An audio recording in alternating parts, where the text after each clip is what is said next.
start recording. Yes, I would like to start.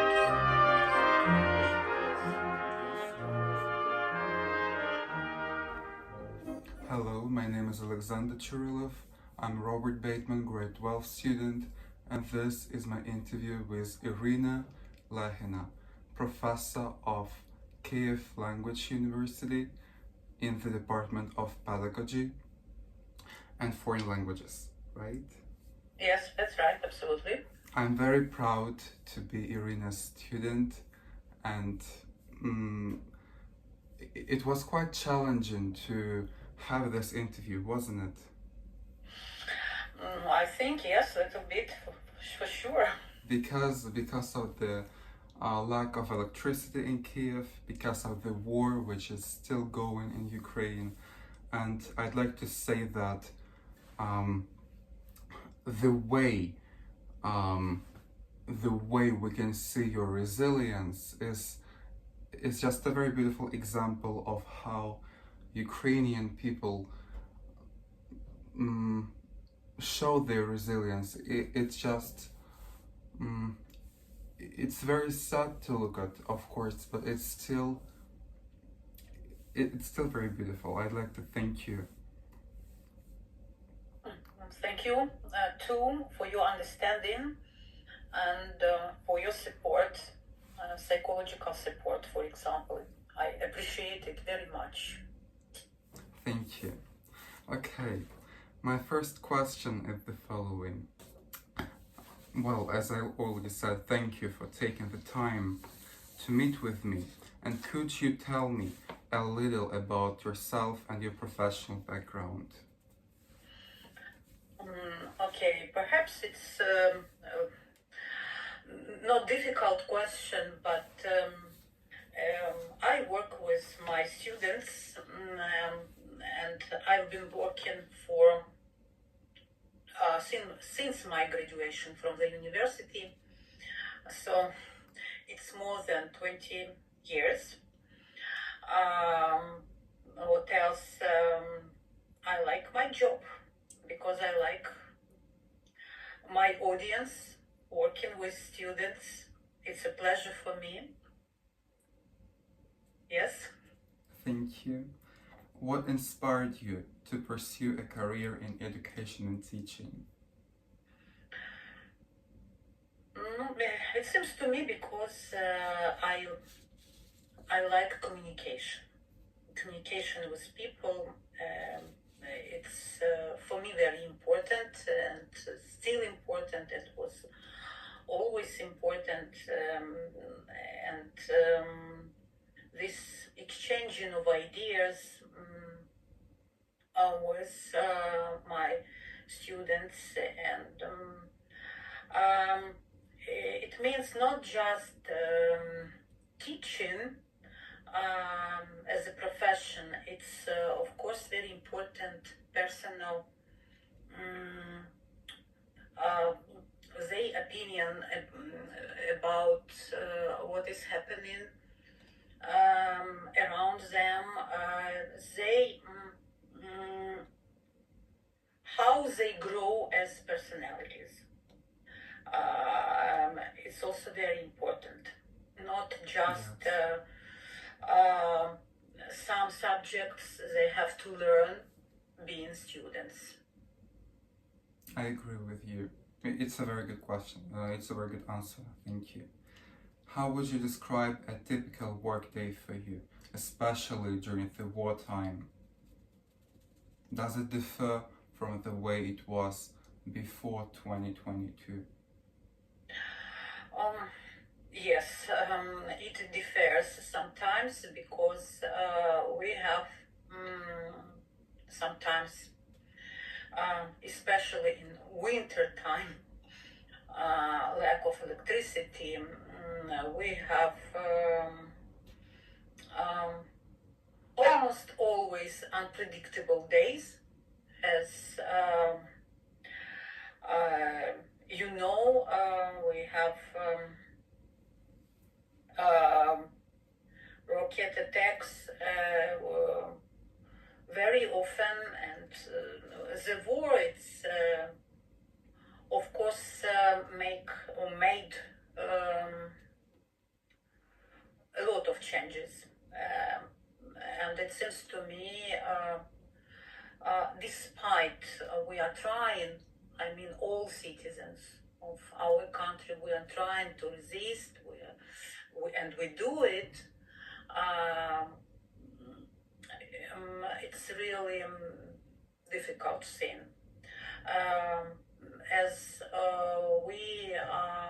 we don't know for sure will we have tomorrow or no.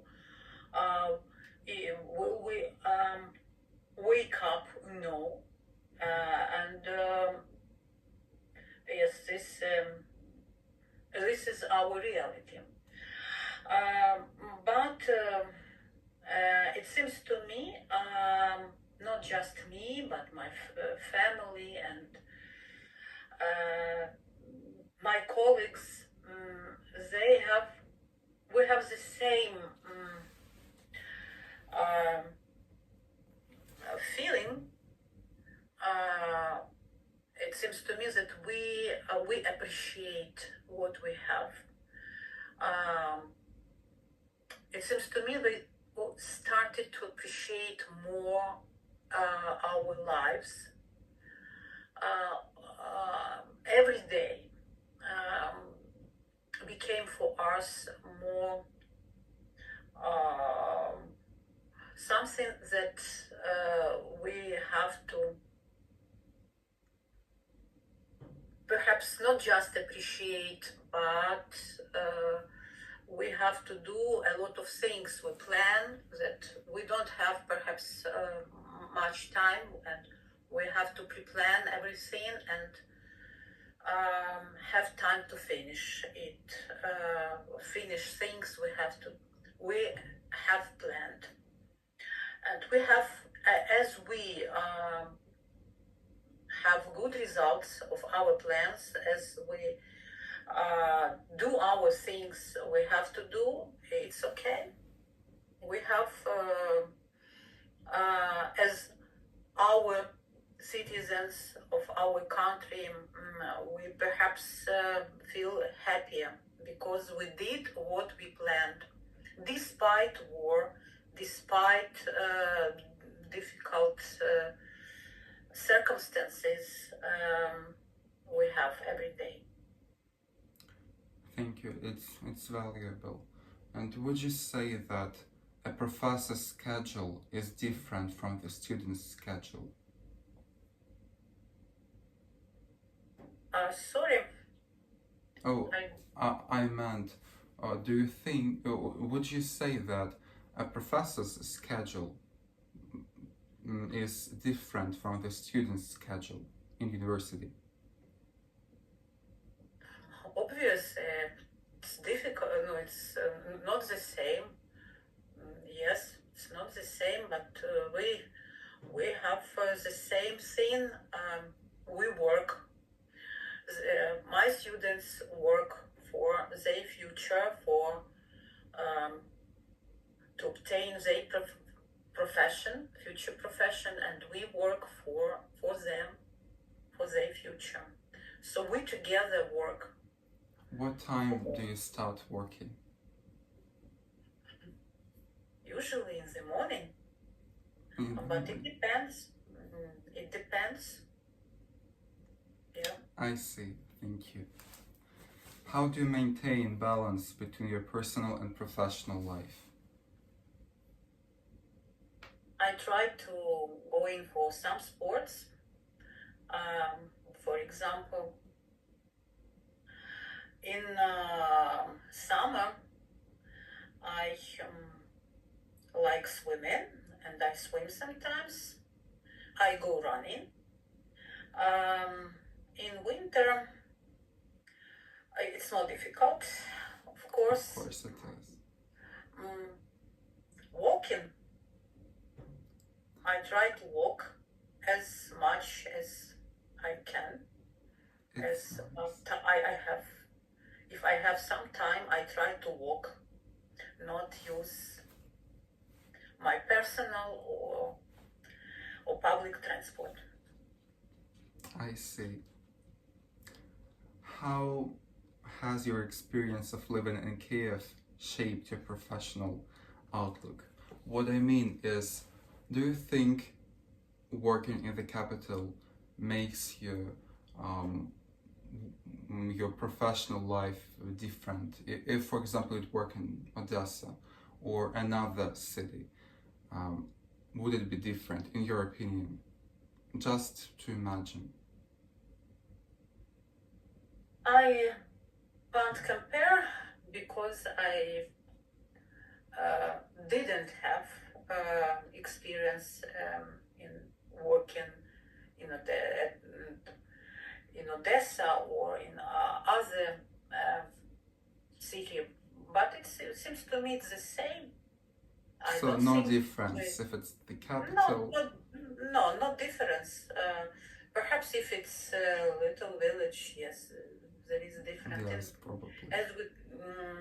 As for big cities, it seems to me that working conditions are more or less the same. Thank you. When you first started your career, did you imagine it would take the direction it has?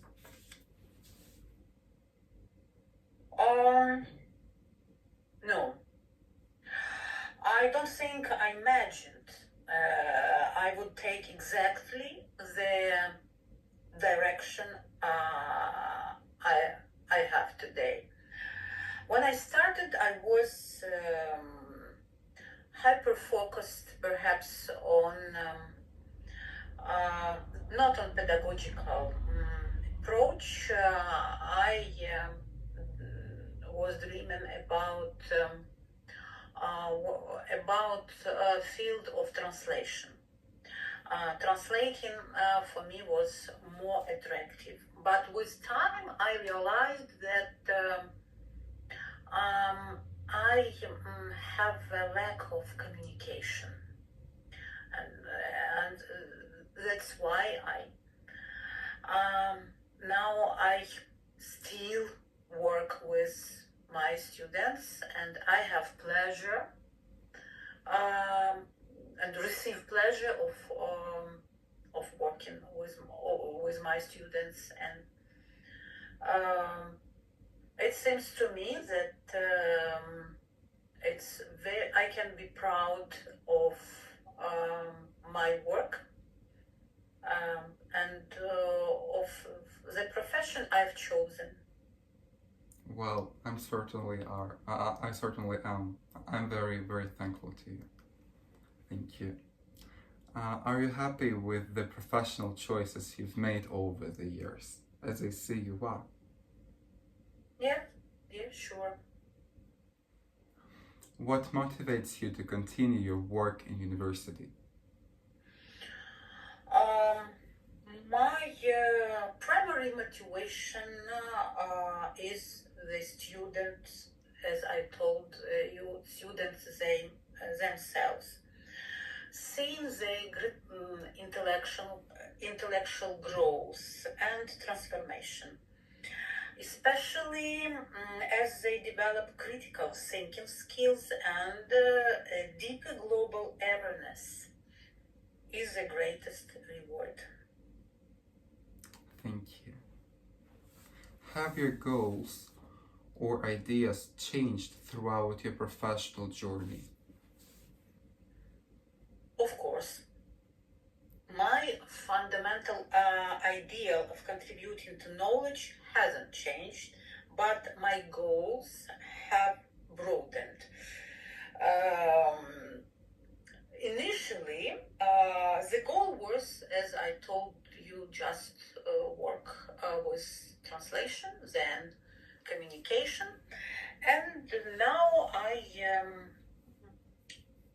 I also my interests are related with publications of articles, doing some academic achievements, and pedagogical researches. Yes. Thank you. What has been the most valuable lesson you have learned in your career? Valuable lesson? Perhaps having more empathy towards my students.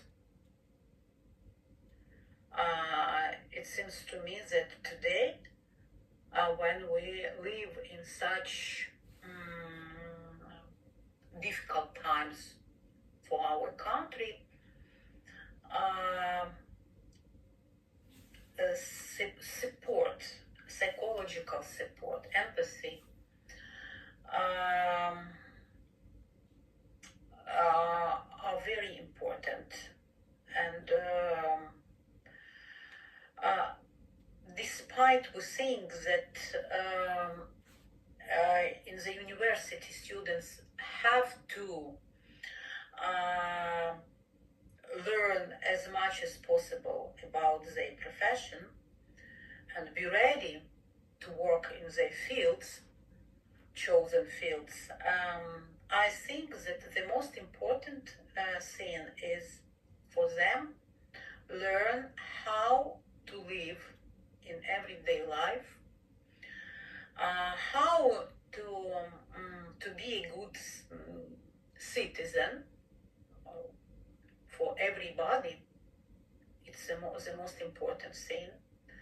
How to be a good citizen, how to have a kind heart, how not to how not to be aggressive, how not to be how to stay just a human with a kind heart. As for me, for example, the future depends on our choice. Will we choose to be responsible citizens, responsible human beings, or just looking for professional careers as a way to receive money, to gain good salary? Because for a good professional, of course, salary is important, but the most important thing should be the values. Human values are very important. Yeah.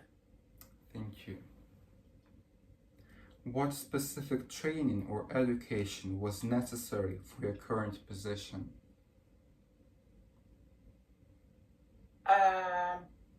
Or to be professional in what field do you mean?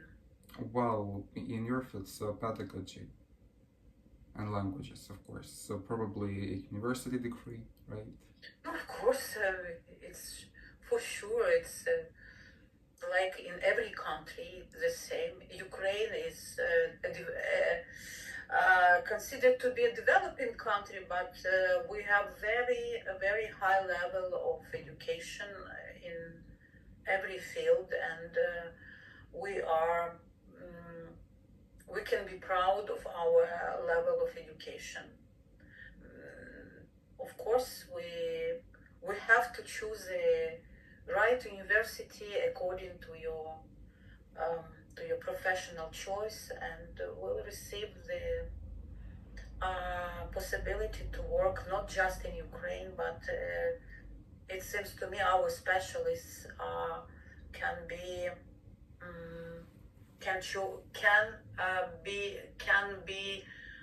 or can work in every country, and just knowledge of foreign languages and some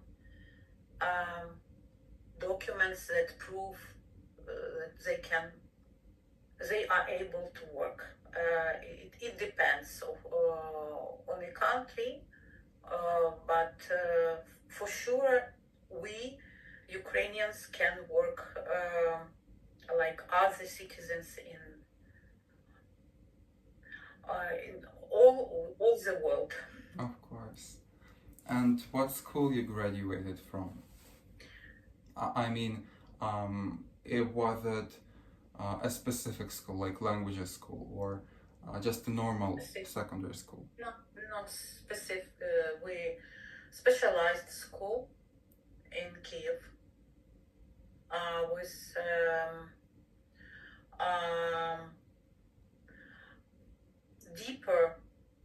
deeper learning of French language. Oh, it sounds fascinating. It really does. And what university you graduated from? International Linguistic University. So the same you're working in, right? Yeah. It's really nice. Thank you.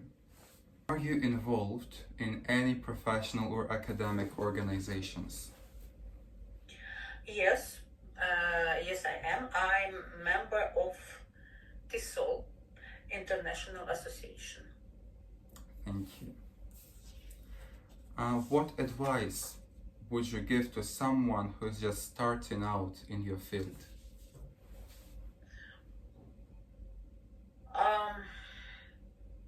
Keep trying. Of course, and as for me, it's one of the most difficult professions, especially in our country, because I don't know, perhaps in other countries, because you have to give a lot of energy. And the salary you receive can, in Ukraine, for example, cannot satisfy your expectations.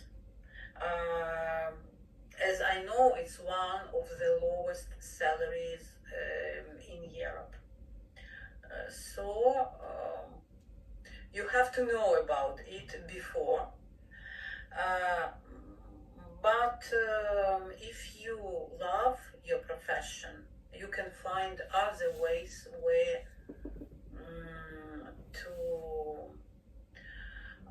to make money. If we talking about money, but generally, one piece of advice is you have to love what you do. Thank you. And how do you see the relationship between your work and civic responsibility?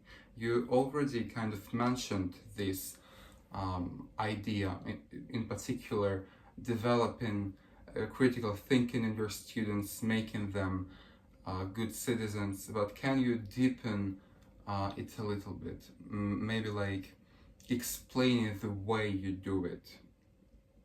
Okay, I see.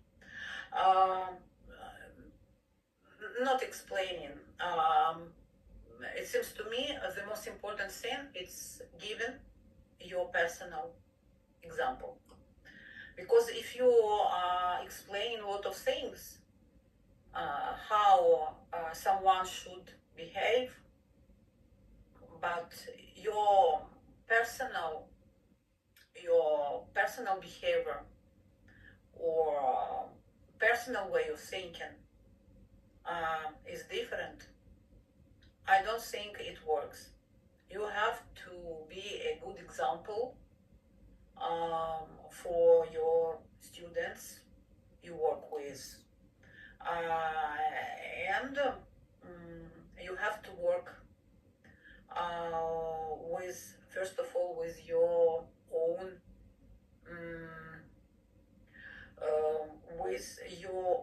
self-development every time, because today's world, uh, working with students means not just giving knowledge or some skills they have to obtain, but as I told, the most important thing it's about values. Transmission values. The situation in Ukraine showed how important are values, and the role of human values will grow even with time. As we know, artificial intelligence today, step by step, replace human work. Perhaps in future, the majority of things we do today will be replaced by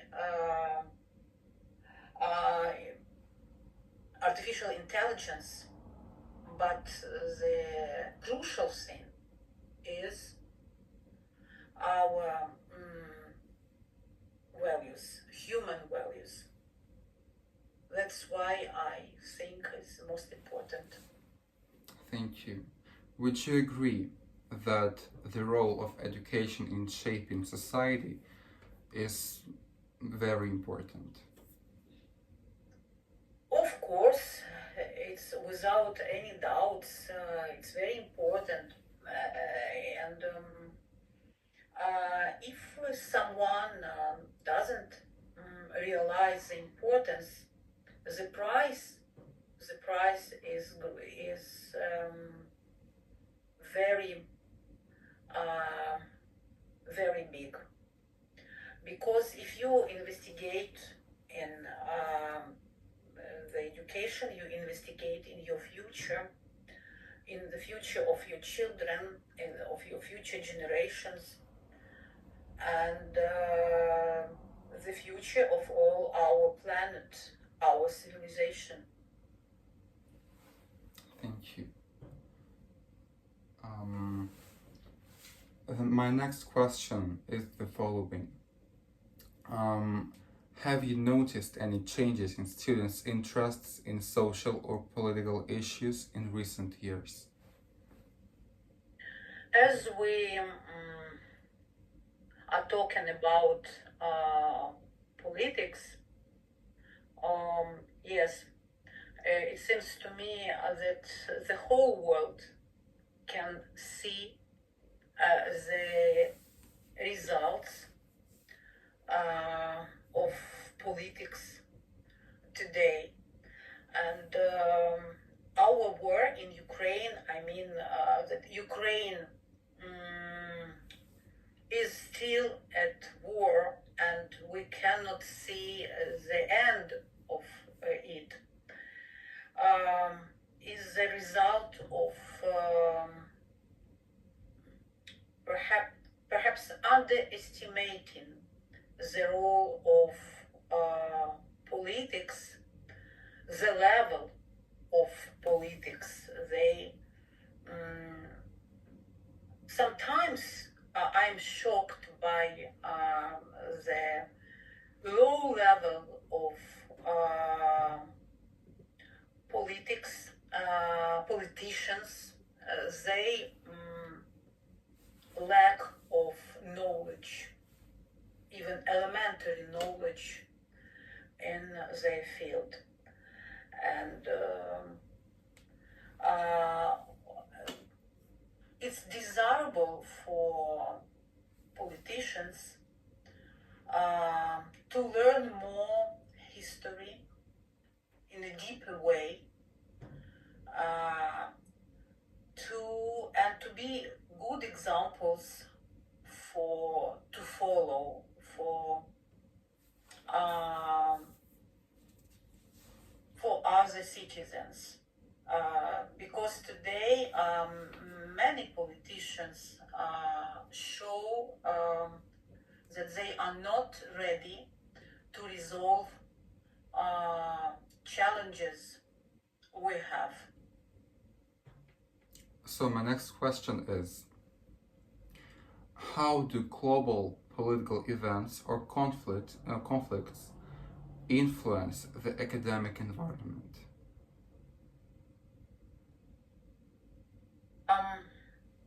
Of course,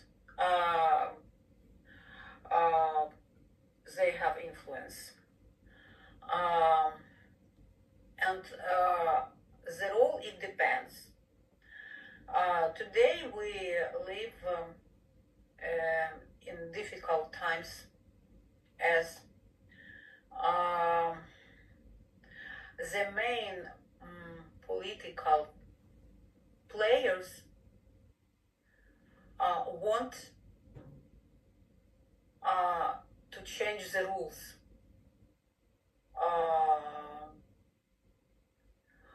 Rules in politics, I mean globally.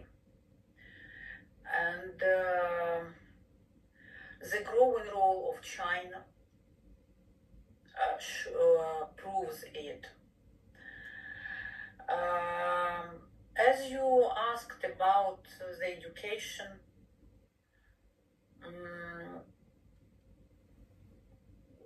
education should seen separately of politics. So you think it should be politically neutral?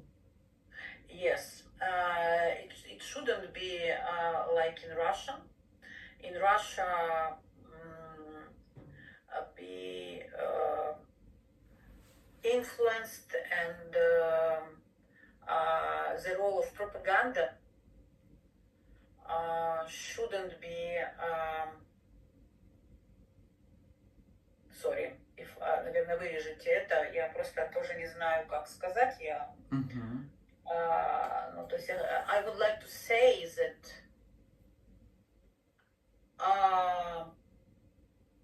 education, I mean education at school, at the university, shouldn't be influenced by any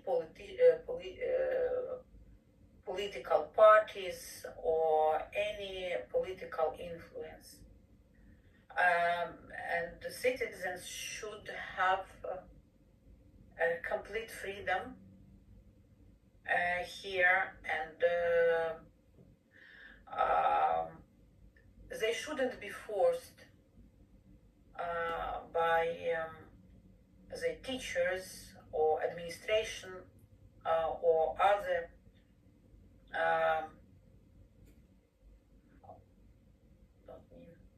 не знаю, что еще сказать. So, shouldn't be forced by teachers, for example. They should receive the profession, good level of education. But if they choose to be, for example, journalists, or work in the field of diplomacy, of course, but it's their profession. But generally, no influence. I see. How would you describe the role of soft power in education? Soft power, do you mean what? While I say soft power, I mean ways to interact with students without utilizing maybe threats in academical sense. For example, marks for graduation, or for example, it's about motivating your students without using money or like scholarships. It's more about an emotional connection with the students, to motivate the students to study. Without any emotion? No, vice versa, without any lucrative ways to influence. It's an ideal way. It's what we have to to plan and to realize in our life, as professional life for sure. So it's the ultimate goal of a professor, right? Of course, it's what we have to do, and it's our today. It looks or sounds like a dream, but frankly speaking, in Ukraine, in our everyday life, I think our students, they study not for receiving something you mentioned, but To actually get the the knowledge they receive. It's the most precious thing, and students should appreciate the knowledge as they receive skills, as they receive as a really precious thing. Why they are studying in some university, because there are students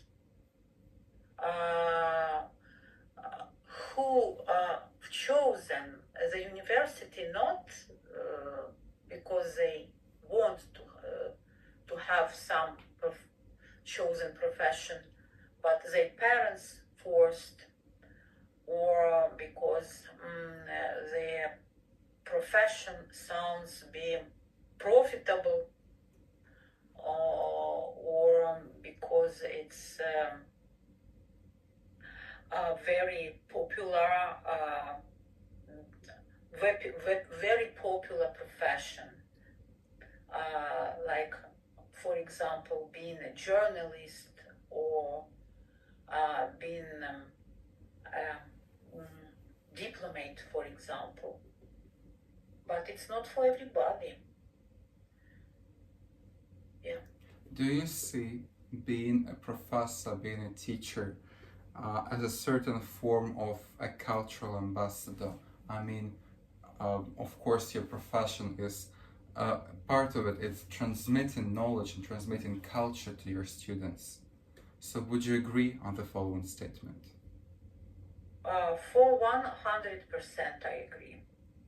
Of course, it's a teacher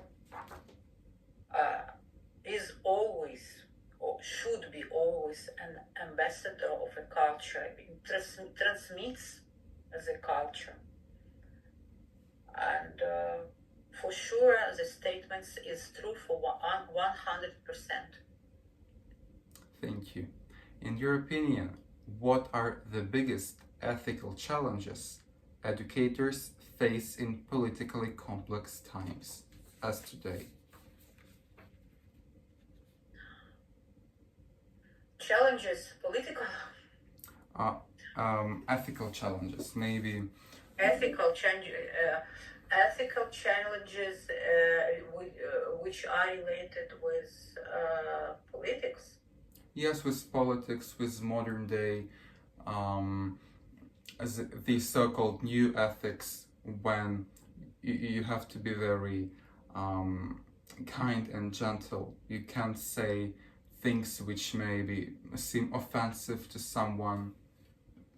In a certain way, would you say that the new ethics, in a certain way, made your profession more difficult? I don't think so. I don't feel it in my life. I think that a profession of teacher consists of, as I told, empathy towards students, and they needs, not just needs, I mean knowledge, but they the teacher should be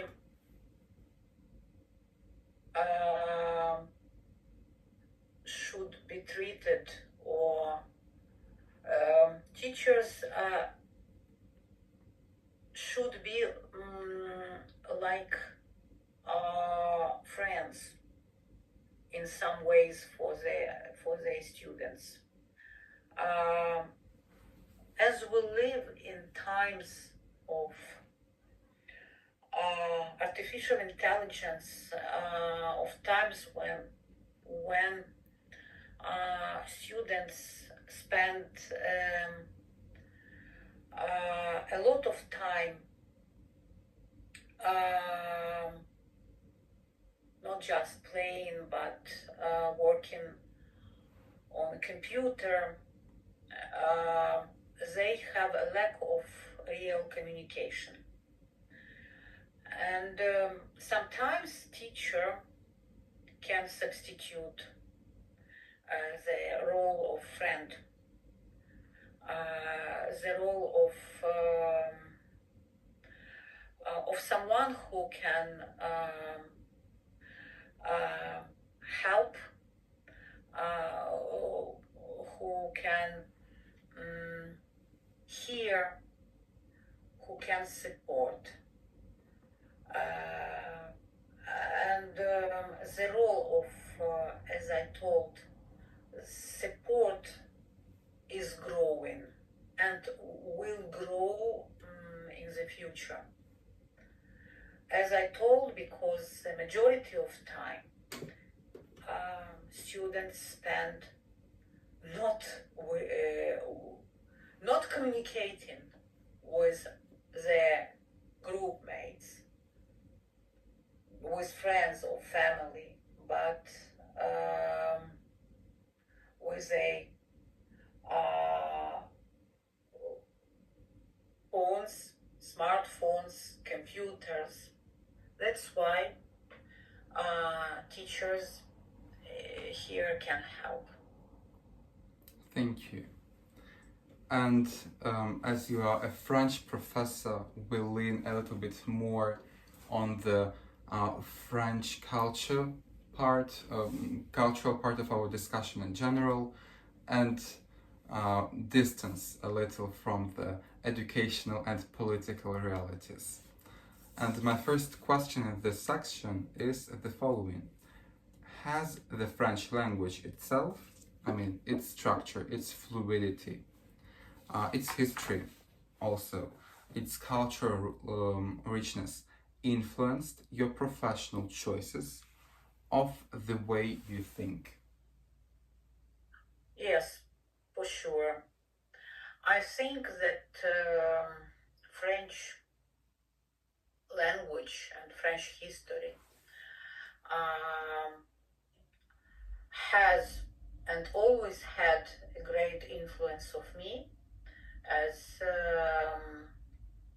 I love this country. I love French language, and for me, any foreign language, like French or English language, it's one more world to discover. So you feel the language. Yes, so it's great when you can discover a new way of thinking, new way of for example, some celebrating of some festivals, some holidays. So it's it gives you more. For me, it's not just pleasure. It gives me more feelings, even deeper feelings of the world where, where I live. It deepens my inner world, of course. You mentioned your love for France, and of course, when we think about France, we think about the Parisian boulevards or the narrow streets of Nice, the marvelous architecture and artistic beauty of this country. And Ukraine is also a very beautiful country, and Kiev, its capital, is also full of museums, beautiful buildings. And my question is, do you believe cultural and artistic exposure in life, in schools, universities, can enhance social responsibility? I mean, when the person looks at the beauty, do you think the person wants to treat better the city? Of course, what you mentioned, what you said, it works absolutely. And the place where I was born, I mean Kiev, I think it's for me the best place in the world. I love my city. I feel here very happy, despite even today's events, despite war, despite tragedy we have, so on. And I try to find time to discover once more, or 100th time, more some parks I like. For example, Botanical Park in Kiev, Krещатик Street. Some museums, for some churches, and it seems to me for anybody who lives in Kiev, who was born in Kiev, Kiev is the best place in the world. When you walk through Kiev and you feel the city's cultural environment, can you name your favorite place, the number one place, the favorite building or street or museum? Maybe the one which describes you. Describes me? Yes. Very difficult question. Okay. The best place for me is the place where I live. I mean, my street. Євгена Коновальця Street. I live here. It's the best place for me because I come back home and I go to work from this place, and it's the center of our capital. It's near. It's near Palace Ukraina, place where the best singers have their concerts. So the second place perhaps it's Palace Ukraina. place because I like visiting different concerts. As I told you, perhaps the third place it's um, the Theater of Operetta, National Theater of Operetta. I love this place too. I can continue because in Kiev we can find hundreds of places. I love Хрещатик Street, of course, Майдан Незалежності, Independence. I adore. Botanical Garden, I already mentioned. Andriivsky Uзвіз, of course. Different churches. I can mention, for example, Pečerska Lavra, despite that today it's not the most visited places. How come? But near all ancient churches of our capital have the history, very rich history. And when you visit them, you don't just, you can discover some historical events which were related with the building of these places and so on. And it doesn't mean that if you go to the church, I can go to the church like just someone who like discovering historical places. Yes, it's a very European approach. You can't see it in North America. If a person visits a church, it's because of religious purposes, but it's never to admire the beauty of the building. And you mentioned, in particular, the Kievo-Pečerska Lavra and places which are not so popular to visit today. Is because of the war or different or other reasons? Other reasons. Perhaps you know, I don't know, that Kievo-Pečerska Lavra was under the influence of Russian church. Right. Russian Moscow church, and it still has some influence. And the influence is not for me, or for we understand Ukrainians. It doesn't mean religious influence. It means cultural appropriation, right? It's a political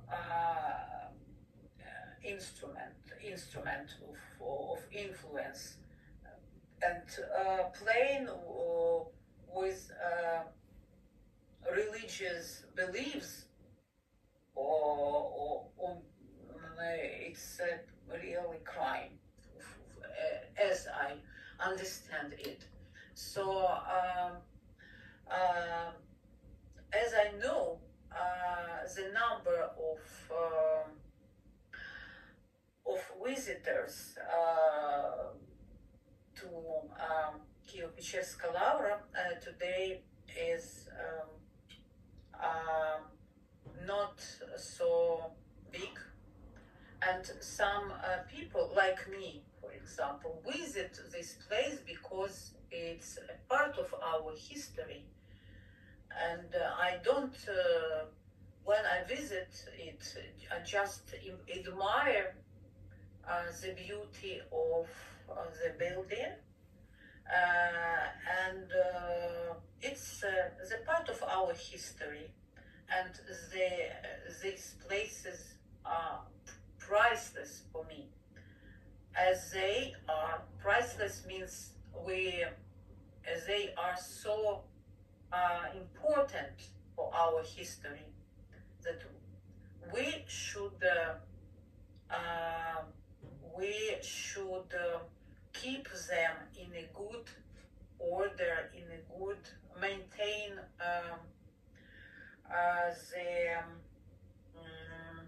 the buildings in a good uh, in a good way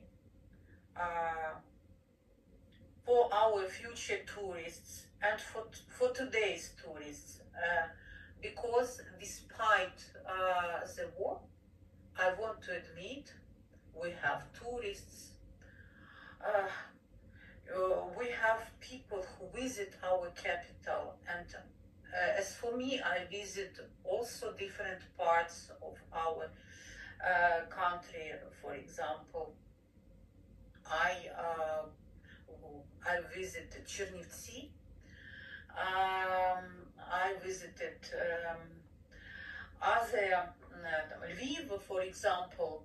So it means that we Ukrainians, despite war, we have free time. We have a desire to discover for ourselves different parts of our country. Thank you. I agree with what she said, and I've been to Ukraine only one time in my life, in 2018 or 19, if I'm not mistaken. And I visited Kiev. I remember it as a bustling city, full of life and energy. And I visited Kievo-Pechersk, where I visited the tombs. And in general, I have some memories of the city. I visited my parents' hometown, Odessa, and I can truly say that it is a very, very beautiful country, full of very beautiful people. Maintenant, nous allons continuer notre conversation en français et je vais vous poser des questions dans la langue de Molière. Selon vous, la culture peut-elle jouer un rôle diplomatique entre les nations? Bien sûr, bien sûr. La culture aujourd'hui joue ce rôle et il me semble que les liens culturels doivent dominer. Si nous parlons des relations entre les pays, les relations entre les nations, c'est toujours motivant et c'est toujours très important, les liens culturels. Oui, c'est vrai, je suis d'accord avec vous. Ma prochaine question est la suivante. Voyez-vous un lien entre la diversité culturelle et la démocratie? Absolument, absolument. Parce que la diversité culturelle signifie, quant à moi, la liberté de la société de s'exprimer. Et seulement dans les sociétés démocratiques, les arts peuvent avoir la possibilité pour le développement et pour c'est comme une fleur qui pousse et qui fleurit seulement dans les conditions de liberté et il me semble la liberté est toujours liée à un plus haut niveau de la vie. Ce sont des choses qui sont étroitement liées, car dans les sociétés ou des pays totalitaires, les gens ne sont pas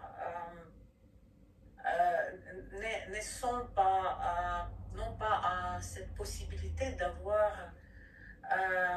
la vie comme ils veulent, la vie libre, la vie où ils se sentent heureux.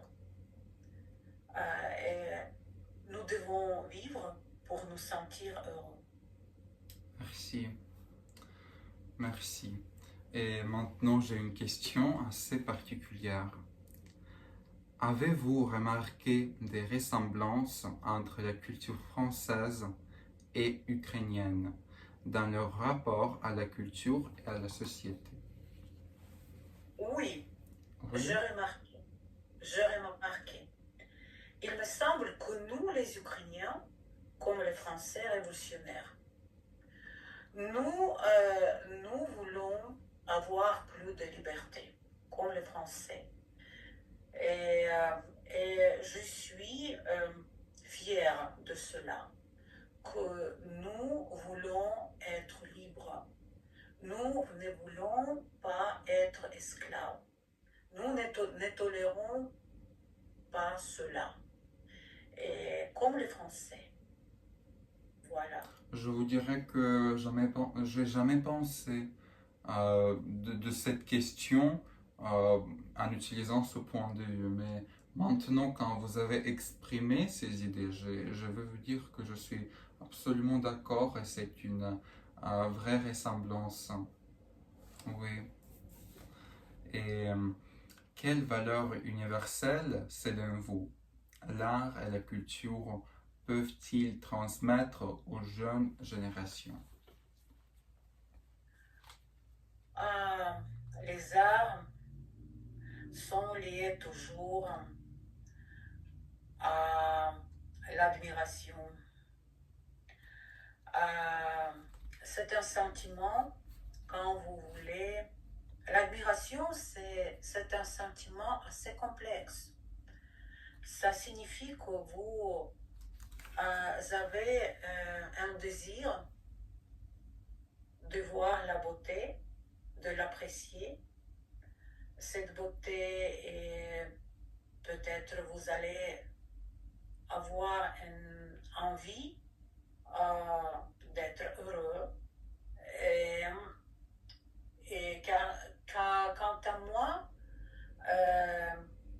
la beauté, c'est une chose qui peut changer tout. La beauté peut sauver. Quelqu'un a dit, c'est la beauté qui un jour sauvera ce monde. Je suis d'accord avec, avec cette assertion. Pensez-vous que cette admiration, cette beauté que vous avez mentionnée, cette beauté omniprésente qu'on voit pas seulement à Paris ou des villes françaises, mais aussi sans doute en Ukraine, Kiev et d'autres villes ukrainiennes. Pensez-vous que cette beauté, cette admiration inspire les jeunes et les personnes en général pour le travail intellectuel, pour le travail artistique peut-être? Bien sûr, bien sûr. Euh, c'est évident car si nous vivons dans l'entourage des choses qui sont belles, dans le bâtiment qui est bien construit,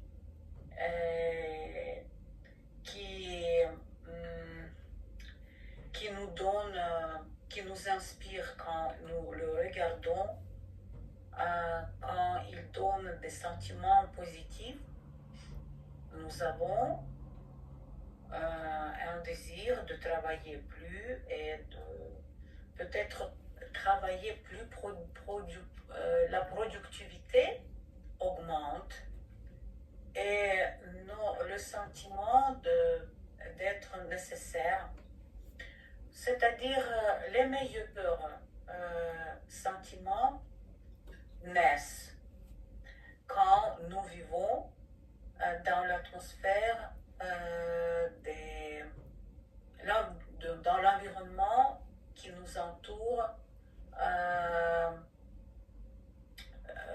qui nous entourent dans l'environnement qui est beau, qui est inspirant, et où les artistes ont déjà créé quelque chose de beau. Merci. After our beautiful conversation in French, we'll return back to English with the Blitz section of questions. It means short answers like yes and no. Okay. Do you believe education and politics are inseparable? Of course, I do. Do you think cultural diplomacy is more powerful than political diplomacy? Yes. Yes, I think so. Do you believe art can shape a nation's image abroad? Yes, I do. Do you think architectural beauty affects people's ambitions? Yes, I do. Do you think a culturally rich environment encourages innovation? Of course, I think so. Do you believe a teacher's role extends beyond the classroom? Yes, I do. Do you think every student should be exposed to global perspectives? Yes, I do. Do you believe cultural understanding is the foundation of peace? Yes, I do. So we have all the answers which are yes, which is of course very enjoyable. And now I would like to thank you for this marvelous conversation. It's been a big pleasure for me, and I'm very grateful for you answering all of my questions in an honest and detailed way. Thank you. It was a very, very good experience. You're welcome. I wish you all the best, and thank you for your interesting questions. The majority of them were deeper than we could think before. For after my answering, I realized that your project is important for you, for all who have the possibility to prepare the interview and to have the interview. Perhaps after having had this interview, you'll be able to see some questions and answers in a different way, and I hope that our interview will be fruitful for you and bring you more, how to say, bring you not just good feelings, but may make you to think about some vital things in your life. Thank you. Thank you. It's been a pleasure. It was my conversation with Irina Liahina, professor of Kiev Linguistic University, and I wish you all the best. Goodbye. Goodbye. Случилось наше интервью. Спасибо.